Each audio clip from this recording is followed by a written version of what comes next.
You're very welcome along to the inaugural edition of Off the Top Rope, where Richie McCormack and I are going to take a look at wrestling at the moment. It is one of the few sports, I guess we should call it sports entertainment, that are still continuing beyond lockdowns across the world with the COVID-19 pandemic. We had Monday Night Raw take place this week, and Richie, let's be fair, two questions come out. What the hell is a boneyard match? And secondly, were we just watching a pre-show for a pay-per-view this week?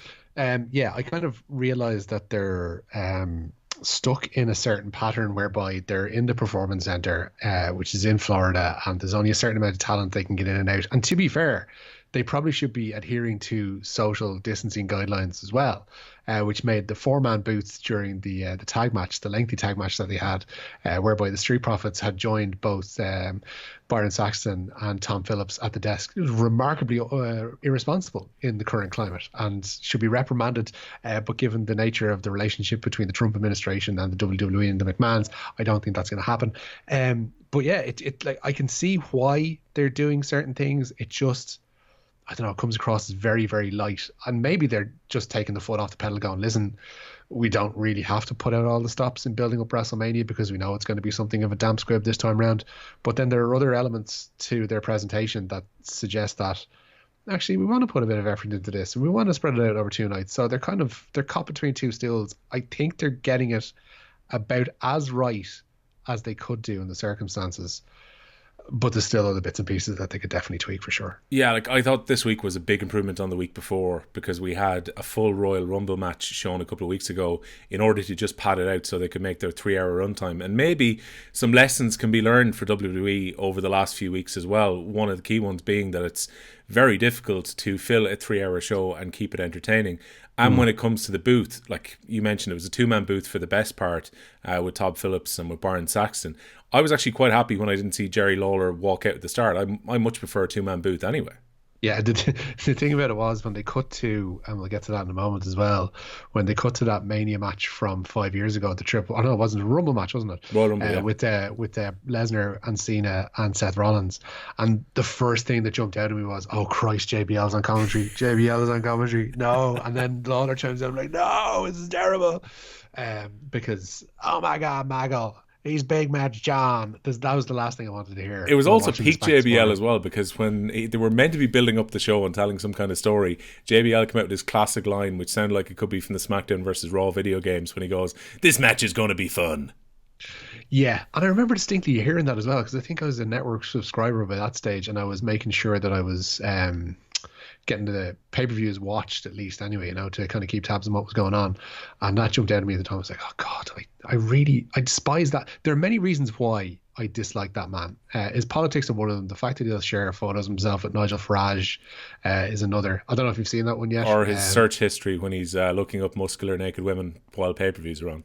That has happened before. We're not just making that up for those watching in. JBL is a questionable character, to say the least. But yeah, I could do without him. I think the two-man booth works well. I think Saxton and Phillips are fine. I don't think at this stage you want anybody intrusive or, I guess, stealing the show or being disinterested if you're looking to be JR over in AEW. I think they've gotten the commentary booth just about right. Now, no doubt they'll manage to foul that up by the time WrestleMania weekend rolls around in 13, 12 days' time. But yeah, I think they're, as I say, generally they're getting it about as right as they can given the circumstances.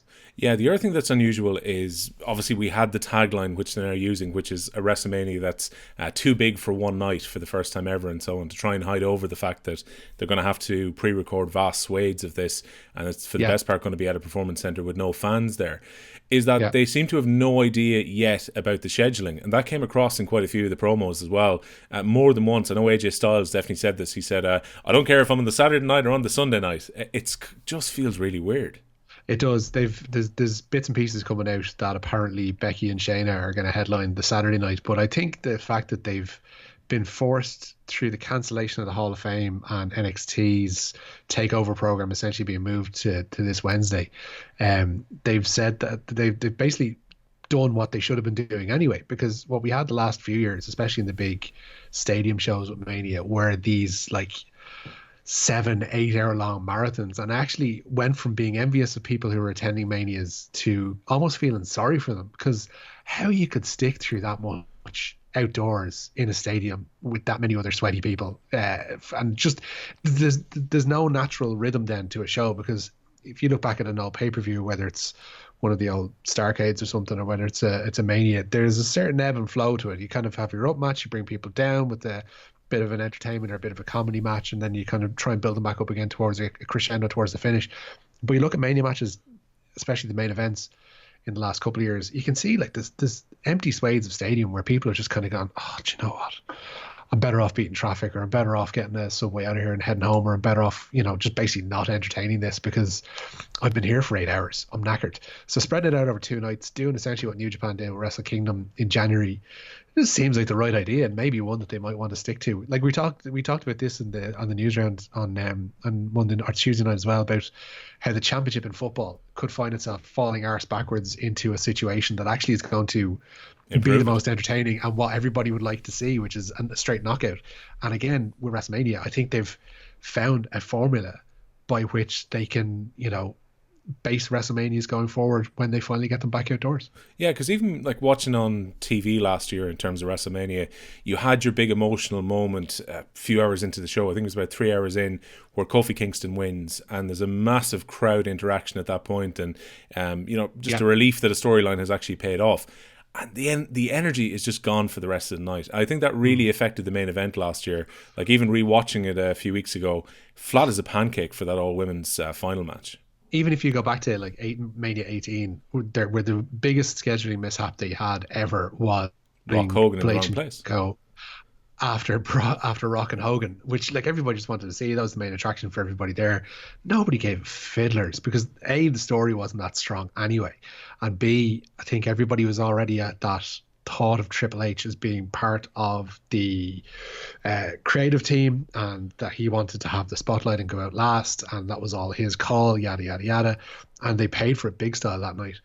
But I think like Mania's too long, and has been for a couple of years, and last year I think was the most piss takery of its durations, and I think they've finally found a way to get it right, albeit completely by accident, and it gives a chance for everybody to shine. I mean, when they talk about multiple headliners, like nobody ultimately cares about maybe one or two of the 3 headliners that they announce.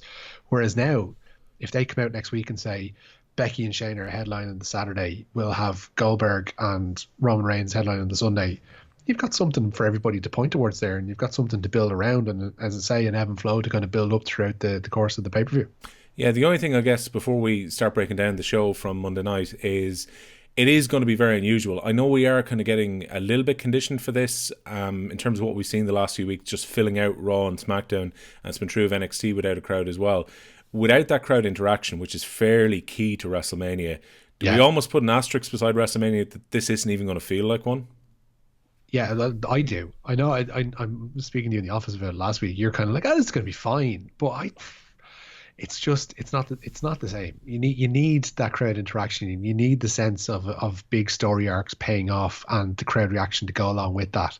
And there just isn't that sense when, like, you could hear at one point last night that during the commentary when Street Profits were on the desk, they were essentially shouting down. Zelina Vega was having a back and forth between the two of them. We were like, that shouldn't happen. Like, in fairness, it was entertaining.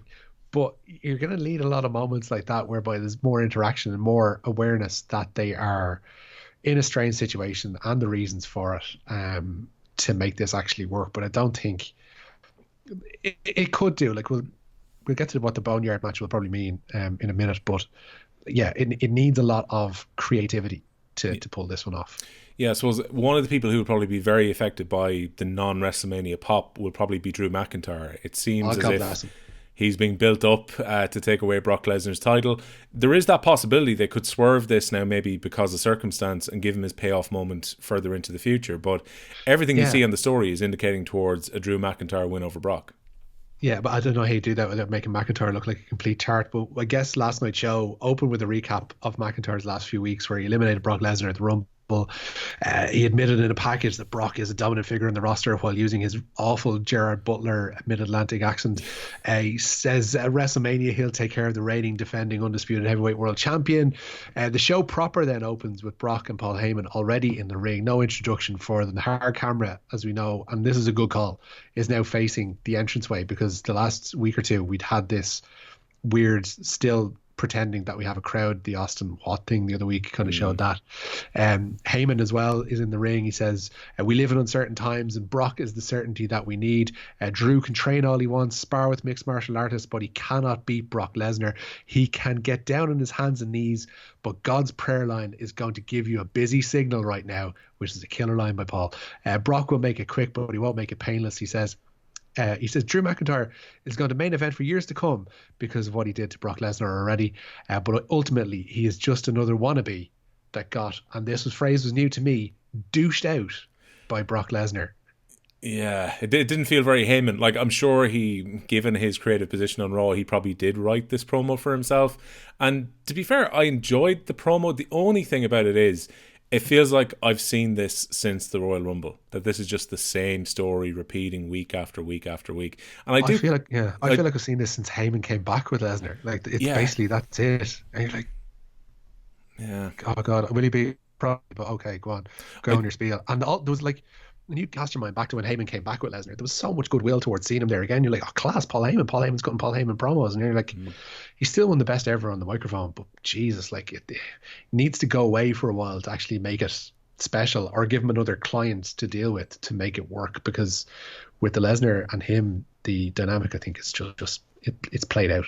What about Drew McIntyre then? Because as Drew Galloway, when he went back onto the Indies and started to build his name back up again after, I guess, his run in WWE had really died before he went on the Indies, he was more of a kind of a menace for the best part, and oftentimes was put in the kind of heel persona when he was on the Indies. I'm not entirely sure about white meat babyface Drew McIntyre. Yeah, nor am I. The stink of his previous run and the three-man band thing is still there for me. I don't think it's as pronounced as when they tried to make Jinder Mahal the world champion, just basically to get massive TV viewership figures in India, even though the guy's from Canada. But with McIntyre, he seems to have gotten over to a degree. Like, the fans from the previous attended shows seem to be buying into what he's doing. They certainly did at the Rumble. I just, for my tastes, I'm kind of like, yeah, it's Vince trying to make it happen again, and I'm not sure it really works. Maybe it is the Gerard Butler accent that stops me. I don't know if that's just me, because he sounds like he's halfway between it's just, I will kill you, Brock Lesnar. I will make sure. It's like a really bad Connery. Yeah. I will make sure you're 6 feet on the ground following WrestleMania. It's just, I don't know. There's something about him that doesn't click with me. He seems to be getting over in the States. I can only wish him well, because to come from where he did, where he left that company just as nothing really, like he'd been built up so much, left without barely a squeaky fart, and then went and remade himself back in Scotland and here to a degree as well, to be fair, with OTT, and has made something of himself and is kind of viewed in that light again, and that's brilliant. But for me, the storyline should pay off with him beating Brock at WrestleMania. As you mentioned it there, they could swerve and say no, because it won't mean as much in front of feck all fans. How do you go and celebrate that in front of nobody? But they can't make him, like, I was listening to a couple of podcasts about WrestleMania 10 recently. They're talking about Lex Luger losing to Yokozuna in the first of the two championship matches at 10, and it basically just put the rubber stamp at how awful Luger's run in WWE was, despite the fact that they positioned him as, this guy is going to be our world champion, this guy's the next Hulk Hogan. They just completely did him over by, I guess, the SummerSlam DQ, and then with the non-finish, really, I guess, at Mania, whereby he just lost to Yoko from interference from Mr. Perfect. You could have something like that again, and if that does happen, it could really, really kill McIntyre again as a viable option at the upper point of the card. But there's enough from Heyman's promo that suggests this guy's going to be around for a while in the upper echelons of the card, so I guess we better get used to it. Yeah, and I guess WrestleMania 10 is a cautionary tale in and of itself in terms of the Luger push, because there was a point that these guys were hiring out a bus and putting him in a trip all around America, and they were using former war boats in order for him to do the Yokozuna challenge and so on. They were absolutely all in on Lex Luger at one point, and then when they decided to pull the plug, they pulled it pretty quickly. What I love about the Luger thing, especially when you listen to, it was Bruce Pritchard's podcast broke this down pretty well, about how when they sent him out on the bus, that when he's going to glad hand the American people and be I'll be your hero, as the song says, that he just didn't have the personality to pull it off. But I was kind of thinking, surely by that stage you've had him, he was in the family essentially. There's a promo from him at Mania 8. He appears at Mania 9. It's the so you've had him for about a year and a half. And at no point did you realize this lad is a wet blanket and at best a natural born heel. There is no point in ramming him down the throats of people as a babyface, unless you're as just pig thick as Vince McMahon is and was at the time. But like they should have copped on before he sat in that bus that wasn't going to work. But here we are. Well, we can talk about some other people who McMahon seemed to be really hot on a few months ago and who've disappeared down the card in Ricochet and also Alexander, who came out to tag together a little bit later on in the show. But where we go from this is directly pretty much from a promo into quite a lengthy former match from 5 years ago, that Royal Rumble main event, the triple threat match with Seth Rollins and John Cena in there with Brock Lesnar. And I think it was kind of strange because I taped it on BT Sport and watched it earlier today, is that they took 3 ad breaks in the middle of this as well. it screams filler. I think it was the majority because I'll be honest, I didn't watch it on BT Sport. I watched it through nefarious means, which had all the ads taken out, which meant that it was a 2 hour and 2 minute show. And I was trying to work out what would have been the breaks of the hours. And this took up the majority of the first hour's worth of programming for the USA broadcast. And I'm like going, Jesus, lads. Like it was like, including entrances, including celebrations, yada, yada, yada. I think it was like 35 minutes. It was a much longer match than I remembered. Yeah. I kind of remembered like Brock going on the offense early on, loads of German suplexes. I didn't remember the amount of slow movements throughout that match that there were. Yeah, and they chose to rebroadcast that. I think what rammed home was how long Rollins has actually been at the top of the card. I don't think anyone would have presumed, he's been there 5 years. You still kind of think of him as somebody who's been knocking around as a contender for 2-3 years. But no, here we are. It's 5 years of Rollins mania, baby. We moved on from that because I'm only too willing to move on from a 5-year-old match. Rob Gronkowski, a recap of his debut on SmackDown, where he was announced as host for WrestleMania, and he made a match between King Corbin and Elias. Rob Gronkowski was some of the worst dancing I've ever seen in human history. Yeah, I didn't see SmackDown last week, so this is the first time I actually saw Gronkowski on the TV broadcast. I thought they made him look like an absolute goof. I don't think they made him look like an absolute goof. Maybe he is a goof. He is. I think that's the problem. Any man who is a mate of Mojo Rawley's, you kind of question anyway as being all together. And yeah, having like this guy's won 3 Super Bowls. He's a massive figure lineman in American football. People are going to shit all over him from a height if he does anything. And I think he is one of the main beneficiaries of this mania being in front of no fans, because if they sent him out in front of 70,000 people in Tampa to do what he's probably still going to do anyway next week, he will be in serious trouble in terms of reaction. And I don't think he has it between the ears to deal with massive smark booing. I don't think he's got that about him yet. I mean, we could probably find out, but he's going to benefit from there being nobody in that building once Mania comes around. I think, look, he suits Vince McMahon's taste perfectly. He's a big former NFL tight end. He's still probably young enough to do a bit more if he gets into the business. Gronk, dance. Make the people smile. Gary Spivey. Wow. Oh, wow. Look at that striation. But aside from that, I don't think there's a whole lot about Gronkowski, really. Apparently he's going to have a match, or at least be in a tag team match at SummerSlam, so I presume that's going to build towards that. But the minute I saw Gronkowski as well, I was thinking, there's another match which has just been added. So the one thing I do wonder, because we'll talk about the Lashley match being added a bit later on this show as well, even though we're going with 2 nights, this card is getting bigger and bigger and bigger with things that almost feel unnecessary. I have no need to see Corbin against Elias. They are just, sorry, my eldest lad just coming. Do you want to say hello on the camera? We're doing a wrestling podcast, Dara. There's Dara. Look at him there. How you doing? Being all handsome. That's Will. We're talking about wrestling. Okay. I'll be in to you in a minute. Is that okay? Yeah. Yeah. This is the first time that's happened, Will, by the way. Yeah, we're keeping this in. Broadcast online. Yeah, we're definitely keeping this in. So you're going to be on YouTube. Dara's already a YouTuber. Do you want to give out your YouTube now handle? subscribe to me on DMC11, please. DMC11, there you go. The man will be back online. He's a YouTube superstar. The kid can cut a promo. He is. He can cut a promo. Yes, where were we? The fact they just keep on adding more matches, Richie. That's like, you can see why they're doing it, because they want people to actually watch. But there's no, like, umpteen Mania matches have had this problem beforehand. It used to be a massive WCW problem, actually, whereby they just have matches for the sake of matches involving people you don't really care about and they don't even have an issue. This is one of them where you're kind of like, all right, Grant, they're throwing Lashley together with who? All right, fine, yeah, I'll watch that. And they actually made a fist of making the tag matches matter. The tag match in particular involving Street Profits matter, but yeah, they're just adding matches for the sake of it because they've got 2 nights to fill now. We moved on then to the AJ Styles Undertaker kind of. This is the story they seem to be really focusing on as well, even though it might not be one of the 2 main events. I think this is going to be the co-main event on Monday nights. I think it definitely will be. AJ Styles' issue with Undertaker is what we recapped on, a package showing AJ saying Taker should have retired a decade ago, which I think we can all agree with. For some reason, AJ's hammering home that Michelle McCool is the reason for Taker still going. Undertaker, we see last week battering Gallows and Anderson. It seems that the lights being turned out makes Undertaker move faster out of the ring than he does with the lights on in it. For the first time, I think that for the first time on TV, it's definitely one of the first because it's very unusually happened. AJ calling Taker by his real name, Mark. We get the full entrance treatment from Gallows and Anderson alongside AJ for the first time in WrestleMania history. AJ says it's just too big for one night. It's been set the case for a while, as we said. He doesn't care if it's Saturday or Sunday, but maybe the Undertaker cares because Michelle McCool might let him out of the house.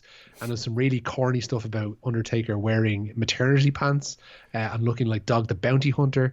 They recap Undertaker's video of a tiger rescue sanctuary, which is a real thing that actually exists, and I recommend that people watch it. Ever since the streak was ended, says AJ, he hasn't been the same. I wanted to take his soul, but Michelle McCool beat me to it. I don't get what the obsession is unless she's going to punk him out somehow during the match, which has got to be what this is building to. Yeah, she has to be involved in some way.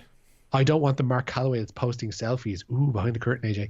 I want the Undertaker, but he's nowhere to be found. So he suggests a boneyard match. Give me boneyard or go to hell, as Bart once said in The Simpsons. Yeah, to me, boneyard always kind of reminds me of The Lion King, where Simba goes off the beaten track and ends up with the hyenas. I'm kind of worried that's the kind of thing they're going for here. Yeah, do you know what they're going to? Do you know what this is going to be? Because when I saw they were going to be pre-recording it, and they have to because they don't know what talent is going to be available and what travel restrictions are going to be imposed, and that's absolutely fair.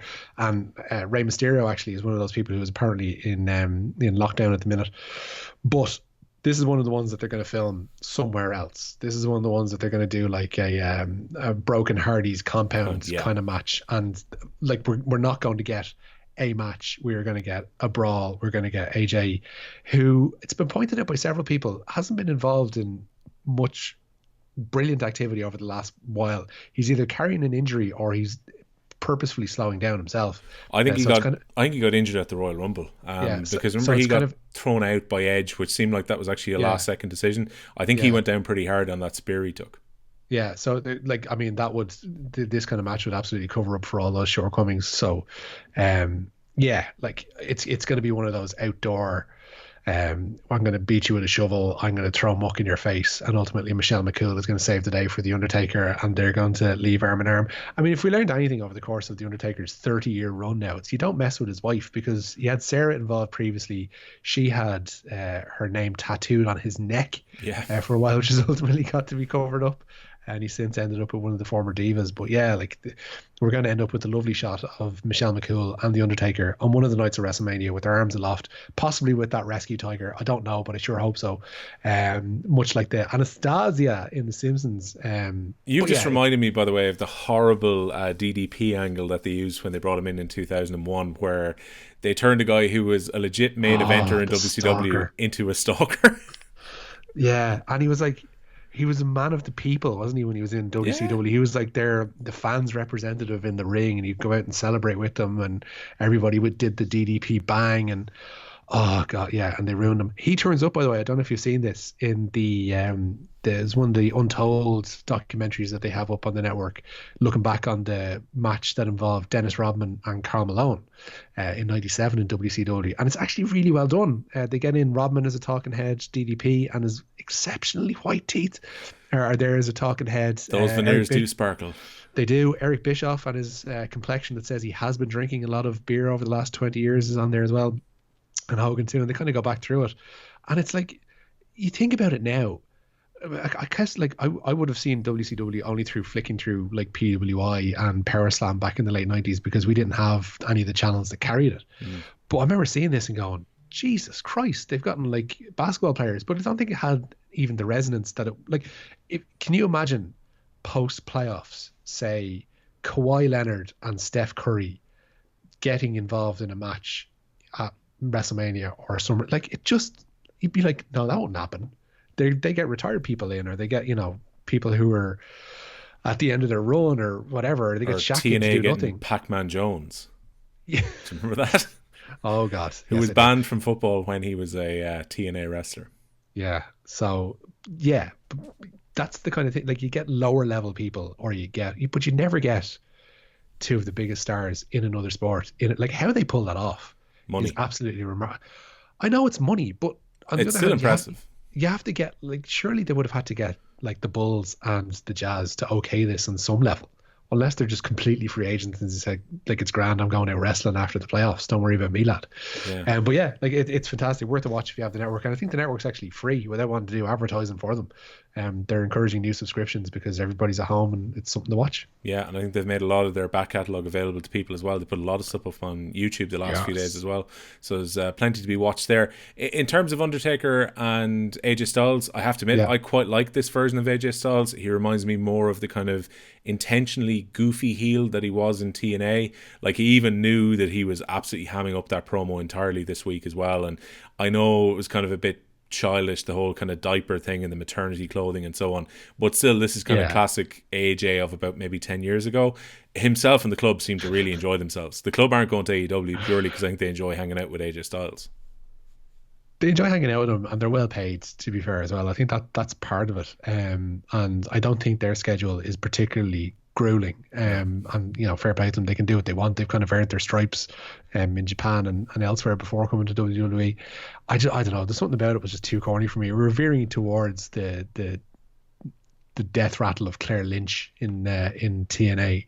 I don't know if you remember that, whereby there was this actress that they'd hired because she was playing Olive Oil, I think, or she was playing some character on the Disney lot. Right. When they were filming down there, and they got her involved in a paternity angle. Yeah, this is the baby isn't yours age. One stage, yeah, I remember that. Yeah, and at one stage it involved a little dolly with the AJ Styles hoodie on it. I was like, oh god, and it was the absolute nadir for that era TNA. But that's the kind of AJ storyline that I'm reminded of with this, and I don't really like it. But again, we're going to get a brawl. We're going to get muck, and we're hopefully going to get Tiger, touch wood. Yeah, does it affect The Undertaker a bit that, like, this guy has been the king of kayfabe for the best part? Usually if you bring The Undertaker out of character, they did so when the TV cameras were off. They have absolutely pulled down the fourth wall this time. Yeah, they have. I think it's about time, to be honest. I think the dead man stuff can only last so long. They can have little flecks of it here and there. Lights go on, lights go off. Suddenly a man's there, suddenly a man's not. But I think you're insulting people's intelligence now. There is a man behind that character. The Broken Skull sessions that he did with Austin, the kind of lengthy one-on-one interview, it's really good. He gets called Mark a lot in that, and it's just, I guess, a change and a decent and a pleasant one to see him being referred to as a normal person. Then we get to see the Street Profits. We get a kind of a slight vignette about the fact that we're going to see Andrade and Angel Garza against the Street Profits. To be honest, I really like the Street Profits. I particularly like one half of them. I think Montez Ford has upper mid-carder / main eventer written all over him. He probably has to pack on a little bit more muscle, but this guy's going to be a star. I guess Angelo Dawkins is going to be the Marty Jannetty, but Montez I can see really going on to be strong. I don't know. Angelo Dawkins can just sit there and go, yeah, fam, I see you, fam. That's great, fam. Which he did a lot during the course of this match because they're on commentary. But yeah, like, Montez is too skinny for Vince to ever take him seriously as that kind of thing, which is what I guess Eddie Guerrero had the same problem, I guess, when he signed in 2000. Apparently Vince looked at him and was like, he's so small. And then by the end of his run, by the time he died, unfortunately, Guerrero was one of his favorite acts. Now, unfortunately, Eddie Guerrero had to pile on the pounds via the use of steroids to get there. Yeah. But he built himself up, and I think Montez Ford probably has the capacity to do that a little bit, but very entertaining. They're on commentary for this match. Angel and Andrade tag in and out on Ricochet, basically get heat on him. There's nice moves in there, like a nice sunset flip and dropkick combo on Ricochet. Is a hot tag to Cedric who unleashes on Garza. All the way through this match, by the way, some incredibly stiff chops. With the thing of having no crowd there, one thing is they have to have a lot of talking in the booth because they have to mask the fact that they're going to be hearing some calls in the ring, which is fair enough.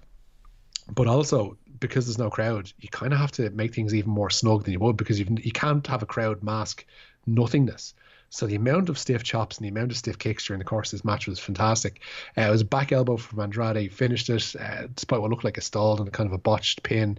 Then we get a brawl between Street Profits and Andrade and Garza to conclude the segment, setting up their match at Mania. Apparently it's one of those last minute ones as well. Andrade was supposed to be facing Rey Mysterio at Mania, but Rey is apparently on lockdown. So we're going to get Profits from two young lads from NXT next, Shane Thorne and Brendan Vink, I think, with the names I got there. Yeah. They look like chumps. They look like they've got nothing going on at the minute.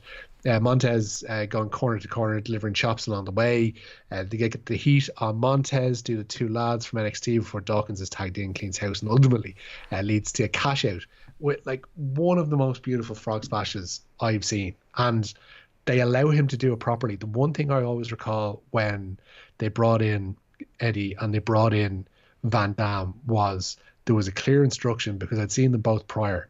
There was a clear instruction to them: when you execute the frog splash, sell the impact of it yourself. Yeah. And it always used to piss me off because it just delayed what was a cool move. And you're just like, no, just let them bloody well pin from there. It looks grand. So they've dropped that entirely from Montez. It's basically up in the air, straight down, pin, bang, bang, bang, and we're out. And it was, for what it was an entertaining match. I have to say, the Andrade Garza Street Profits match was really entertaining. For what it was great. They didn't have much respect from it because I think they joined it just after the start of it, and there's no crowd obviously for reactions, but there's a lot there. Garza's fantastic, Andrade's fantastic, and Ricochet and obviously Cedric Alexander are great, even though they're clearly not much and well thought of in the office right now. Yeah, that's the thing. I mean, it's easy to forget that we had Ricochet in a world title bout not that long ago, and he has disappeared down the card. Cedric Alexander was in a feud with AJ Styles just the other side of Christmas, and he disappeared from TV pretty much around the Royal Rumble time as well. These were two guys who I think Paul Heyman was quite hot on, but it seems maybe others backstage weren't as hot on them. Obviously, they have their limitations probably outside of their work in the ring, but no great surprise when you need to put on decent matches, they go to the guys who clearly have the work rate here. Yeah, and that's fair enough. I was going to say a bit of a surprise, but not really when you consider the two, Vink and Thorne were probably knocking around from NXT anyway. They're probably in the facility, and they brought them in to give them a TV match. We moved on from there to some 24/7 content, YouTube footage from the weekend of Riddick Moss, who is the most nondescript wrestler I've seen this side of umpteen WCW signees in 2001. He's out jogging, topless, while wearing the 24/7 belt. I ask you, Will, why doesn't he just leave it at home if he doesn't want to defend it? It's actually the belt's not on him. It's a really good way of defending your title. Just leave it somewhere where people can't get to it and try and pin me in the street. I don't know my title with me. Good luck bringing a referee. A car miraculously pulls up alongside with a ref, fully dressed in ref uniform inside. Moss, as he's wont to do, asks him what he's doing there. Then R-Truth pops out of the boot as a roll up from behind, and the pin. Nice throwaway line at the end as well from Truth, says, "Go back to football, Mr. Randy Moss," and then drives off with the belt and leaves the poor ref apparently stranded in God knows where. So this ref's going to have to tumble lift home or get a cab from somewhere, maybe put in a call. He's been used and abused, and Riddick Moss basically has to surrender that 24/7 title. Grand throwaway stuff, fun for what it is, I guess. Yeah, it's fine. These segments as well, if they're going to use some of the Wrestlemania, which I assume they will, can all be quite easily pre-recorded and just peppered throughout the action as well. And Ron Killings at this stage he's given his time to the business. I think he's very good at the comedic stuff anyway. I think this division suits him. I'm absolutely fine with him. That's basically, it should be built around him in so far as what it is, and it's grand. We get more serious then with Shayna being interviewed, sat inside a darkened ring by Charlie Caruso. I don't know if you spotted this, Will, but they place Shayna's chair closer to the camera to make her look bigger than she is, and infinitely bigger than Charlie. I'm not saying that they're close in height, but it was like, all right, I've got bad depth perception and one working eye, but even I can tell you what you've done here. They tried to have an interview. How do you intend to conduct yourself as champion? Asked Charlie. There's no answer. Another question. Again, no answer. And Shayna says, "You look nervous, Charlie. Why are you nervous? Are you afraid I'm going to bite?" And Charlie asks, what Becky should expect at WrestleMania is to lose, which is one of the most Arnie lines I think I've heard in a while. But there's something about her, like her presentation and her action in the ring. I really enjoyed. I actually enjoy her thoroughly as a performer. I think interviews is where she falls down, not because she can't deliver, but her voice isn't menacing enough for the performer that they want her to be. And I don't know if that's a fair criticism or what, but it doesn't pay off.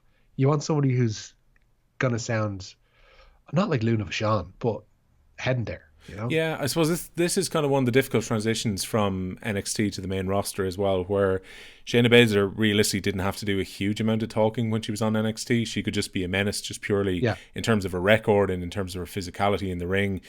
Understandably, if you go up, and in all likelihood she's probably going to be holding the belt after WrestleMania, and the company's being somewhat carried because of the amount of respect they've given the women's division in the last couple of years, I do wonder about Baszler, whether she's going to be good enough on the mic for that role. As you say, it's not necessarily her actual promo skills that are the problem. She just doesn't seem to have that kind of menace that fits her character, which could be a problem. Becky jokingly called her a charisma black hole, and with a lot of promos where Becky's been given leeway to kind of say things, and they're kind of you're able to spot them. That was one of the ones where I was like, oh, that she apparently, if you our boy Rovert on Twitter.com was saying before that Becky's been quite I don't know if unhappy is the word, but not necessarily entirely pleased with creative and what's been put her way over the last while. That triple threat match that these two were involved with a while back, I don't think went down well with McMahon backstage. I don't think any party involved in it was either that happy with it as well. I wouldn't expect, fireworks from this one. I don't think they're a good blend. I think there's hope definitely for Baszler down the line. I just think it's something about it just doesn't click for me. I liked her in NXT. I liked her where she was. I thought she was the perfect follow-on champion from Asuka in a completely different way, a dominant figure off whom everybody else can bounce. But there's something about this isn't working for them. I hope they prove me wrong. And again, if they're going to get one of the headline slots, probably on Saturday, there's a lot expected of them, and I hope they can deliver. The end of the segment obviously comes with Shayna saying that she's going to destroy Becky Lynch. Out of nowhere comes Becky with a chair and takes her out, which the longer this goes on suggests that Shayna's walking out as champion. Yeah, I'd imagine so at this stage. Plus, I think it's been a fairly directionless year for the best part for Becky Lynch. She's been holding that title now for coming up on a year at this stage. They very quickly took the SmackDown belt away when she was Becky 2 belts, and she's held this one on, but they've never really had any great direction. Like, she's got messed up in Charlotte Flair kind of rivalries, and then they're friends again, then they're in the tag team picture. She had Lacey Evans chasing the belt for a little while after she was champion as well. I just think, again, Becky has probably been let down by creative more than anything else here, because we saw what she was like 12 months ago. The rosters seem uneven, I think, in a way at the minute, especially when you see someone like Sasha Banks just being a side woman for Bayley at the minute on the SmackDown roster. You're like, you're better than this, and you're looking at the Raw side and you're like, what really is there either as well? It's a strange one. It's a very strange one. They need to handle it better. I think the way they've handled Asuka and Kairi Sane and lumbering them with the tag belts, which means they go back and forth, but it also means that they're not really involved in anything concrete and substantial. I think her match with Becky was great. Going back to Mania, I think the build to that was fantastic. I think there's a lot of respect and friendship between the two of them behind the scenes, so that was always going to work out. It's where Baszler fits into all this is a major question. And does it harbinge the return of Ms. Rousey? Because somewhere down the line, she is going to pop her head back up.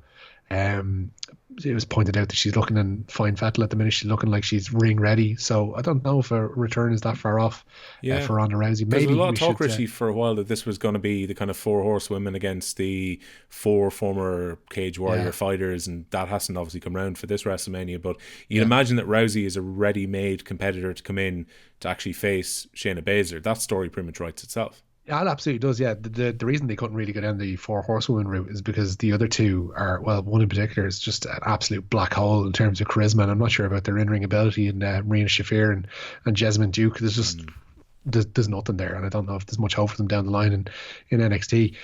And again, that's not going to build a believable program, and it would just be based around Shayna and around Ronda. They've done a fantastic job in building Baszler as kind of a threat, but again, it's the charisma element is going to be the problem here. Speaking of which, we're next up to Alistair Black. He's into the ring. My question for you about Alistair Black, Will, is, do you know the way he rises up out of nowhere from the side of the stage? Yeah. Has he just been lying there for the entire duration of the show? Yeah, it is a wonder, isn't it? Has he been there for the 2.5 hours pretty much before this match? And it's, again, another thing you have to really suspend your disbelief on was this idea that he was literally sitting in a room for multiple weeks before somebody knocked and then complained that he wanted to fight. It's like, mate, just go out and find somebody then. No one knows you're there. Lazy. Just pick up the phone. How do you get from city to city if you're in this room?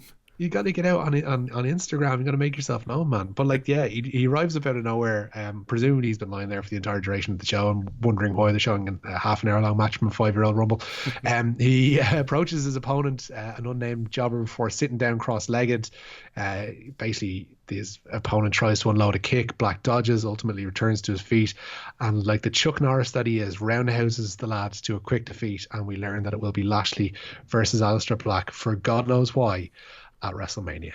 Yeah, and Alistair Black's kind of a strange one as well, Richie. He hasn't wrestled a huge amount over the last year since he was called up to the main roster, but they've kept him pretty protected. I think he's only got like 1 defeat in terms of a singles match. That was AJ Styles. Aside from that, they have him pretty much go out and crush everybody week on week on week. He obviously had a good NXT run before he went up to the main roster as well. But again, I get the feeling this is a case of let's give Bobby Lashley and Alistair Black a paycheck to fight in the night. Yeah, absolutely. And they've kind of gone up and down with Alistair Black. They had that short-lived tag team with him and Ricochet. They've toyed with him being a singles performer. They've drew him back and had those room segments, and then they put him back out there to a degree again. They just need to pull the trigger on him. He's quite good on the mic. He's Dutch, for those who don't know. He's decent enough talker. I remember hearing Court Bauer talking about him when he was Tommy End back in the day on the Indies, and the performer that he could be. He mentioned at the time that he could be the natural replacement for someone like a CM Punk. He kind of has a similar vibe to him, and it's not just the cross-legged sitting thing. But yeah, I'd like to see more from him. I'd like to see him talk. I'd like to see him in a meaningful program, and I'd like to see him do away with a lot of the spooky sitting up out of nowhere kind of stuff, because in the immortal words of George Harrison, it's been done. We're told that Rollins is live next, but instead it's Kevin Owens in the ring. He says, "Seth, I've heard you're here tonight. Come on, Monday Night Messiah." Out comes Rollins in a rather fancy looking leather jacket, has to be said. Nice little collar on it, 1 glove as well, stylish. He says, "Kevin, do you believe the fighting in this building gives you home field advantage? You earned your job here in this building, but do you understand how you got that opportunity? This building was built on my blood, sweat and tears, my sacrifice. None of this exists without Seth Rollins," says Mr. Lynch. He brings up his track record at Mania, which is impressive, to be fair. It says Owens has no track record at Mania. He says, "You weren't even good enough to be on last year." He says, "Under pressure, I become a god." Hell of a promo from Seth, to be fair.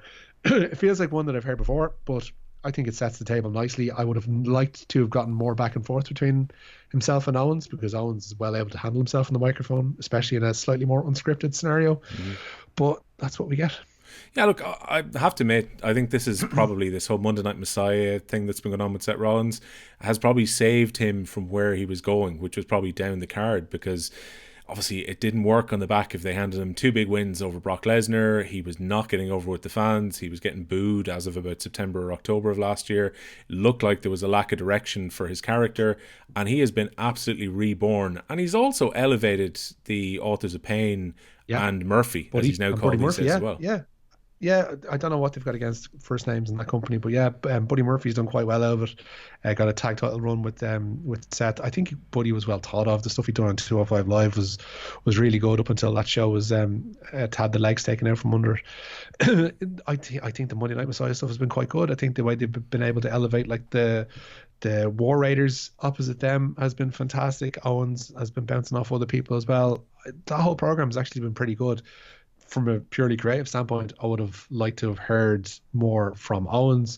We'll probably get that in the final week beforehand. It'll probably be a killer from him. But yeah, nice little program, and I guess they're going to have a really enjoyable match from there. We get a recap of Charlotte Asuka from 2018. After that, for God knows why, just to remind us of the taking the balloon and popping it in terms of Asuka because they ruined her streak. Yeah. Afterwards, Charlie interviews Charlotte, who says Rhea might learn a thing or two from watching her all matches. How to botch a moonsault might be one of them. Yeah, not much to that segment at all. Charlotte just wanders off with a woo. Absolute filler. Oh, complete. To get us to the final segment of the night, Randy Orton comes out to answer the call of a Falls Count Anywhere challenge from Edge.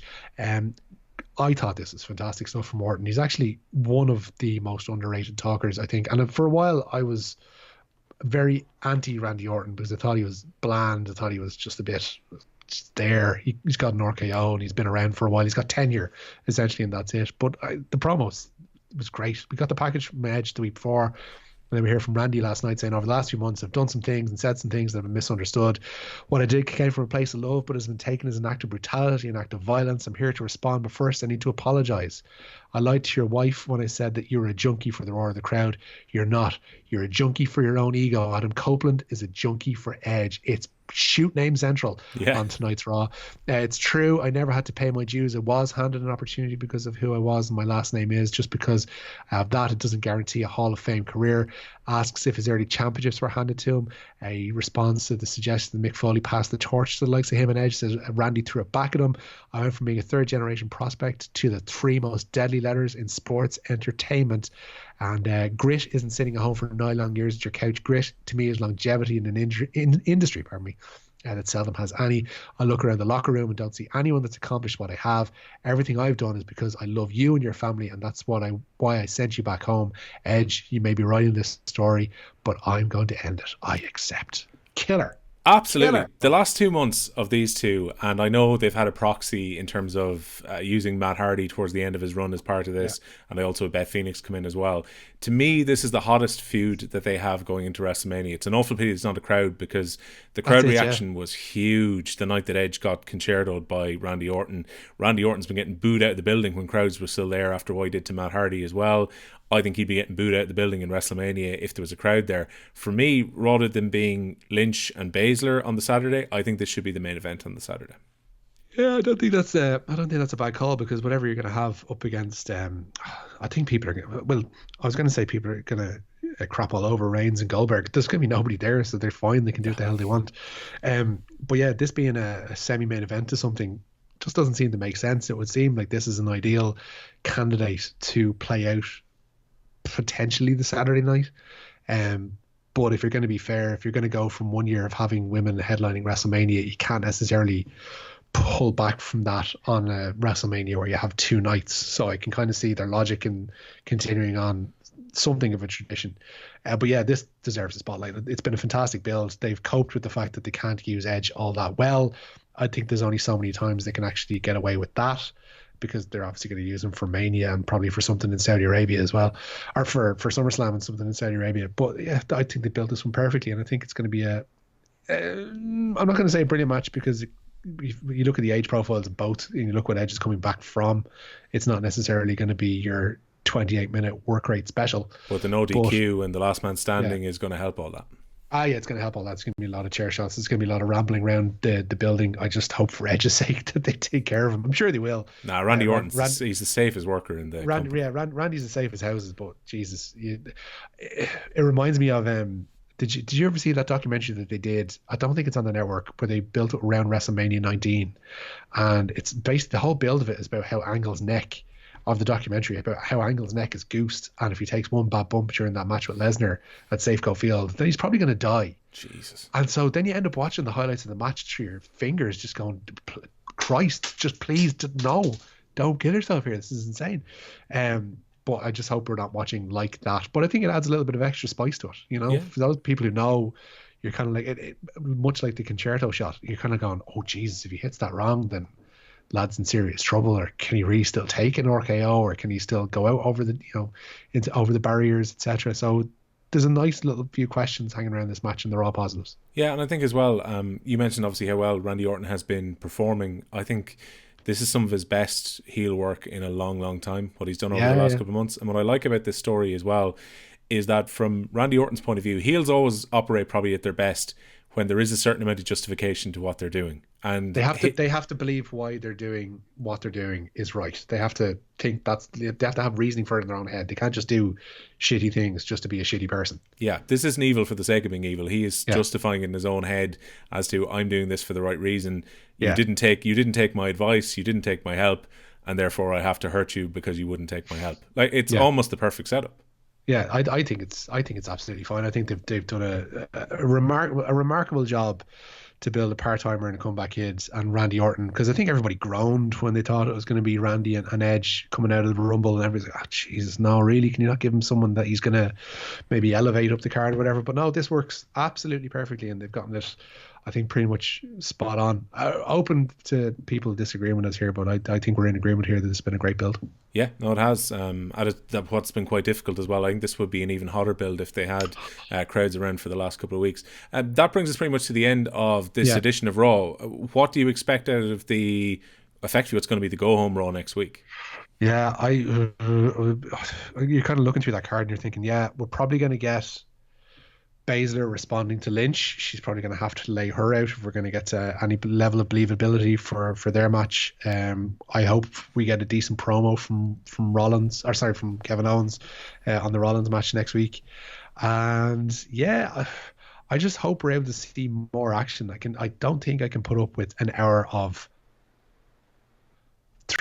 5-year-old matches again on the last Raw heading into Mania. As much as I realize that they have their own issues to deal with, there are other ways around it other than just sandwiching in filler. We say as you record a wrestling podcast for Off the Ball. I know, yeah. Well, look, a bit more wrestling is never going to be turned down. We will be back later on this week to have a look at AEW and NXT for our sins. It'll be the go home for NXT's big show of the year as well, bizarrely enough this week, and we'll take a look forward to SmackDown on Friday as well. It has been the very first edition of Off the Top Rope. I've been Will O'Callaghan, he's been Richie McCormack, and we'll speak to you again later this week.